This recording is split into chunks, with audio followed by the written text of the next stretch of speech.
Hello everyone, আমি মাহি। আমার নতুন একটি ব্লগে সবাইকে অনেক স্বাগত। আজকে বুধবার, আর বুধবারের সকাল থেকে আমার ব্লগটা শুরু করেছি। সকালে পুরি আর আলু তরকারি করেছিলাম, ওটা খেয়ে বর্মশা চলে গেছে দোকানে। আর আমি এদিকে ভাত বসিয়ে সবজি নিয়েছি কাটার জন্য, আর মেয়ে আগে কাটতে বসে গেছে।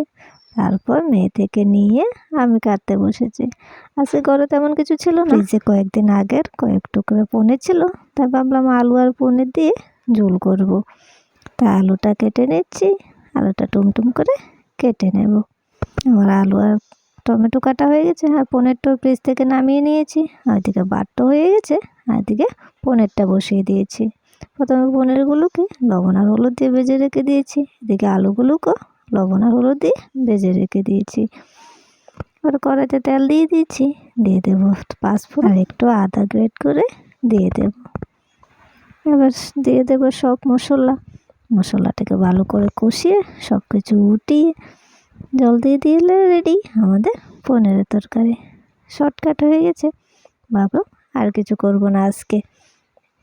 রান্না টান্না করে চলে গেলাম স্নান সারতে। স্নান করে নিয়েছি, আর এদিকে মেয়েকেও স্নান করে খাইয়েটাই ঘুম পাড়িয়ে দিয়েছি। ঘুম পাড়িয়ে উঠতে না উঠতে এদিকে বর্মশাই ঘরে কিছু ছিল না ভেবে মাছও নিয়ে চলে এসেছে, মাংসও নিয়ে চলে এসেছে। কি আর করার, আবার রান্নাঘরে চলে আসলাম। এসে আগে মাছ আর মাংসটাকে ভালো করে ধুয়ে নিয়ে চলে এসেছি।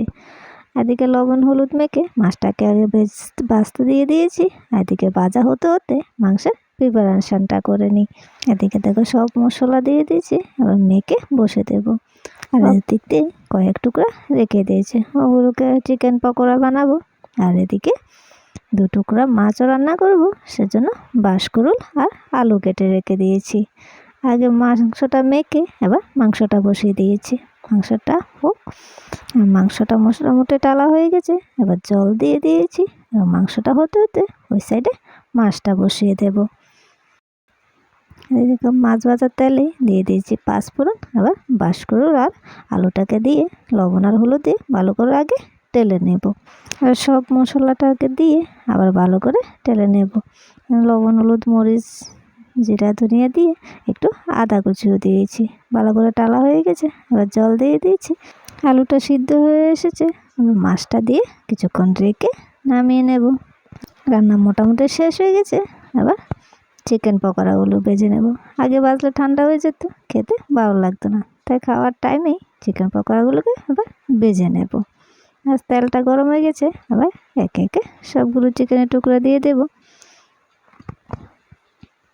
ভাজা মোটামুটি হয়ে গেছে, আর এদিকে ভাতটাও বেড়ে নিয়েছি। অনেক খিদে লেগেছে, এবার চলো ভাতটা খেয়ে নিই। আজকের ব্লগটা এতটুকুই। ভালো লাগলে লাইক কমেন্ট শেয়ার করে দিও। সবাই ভালো থেকো, সুস্থ থেকো, টাটা।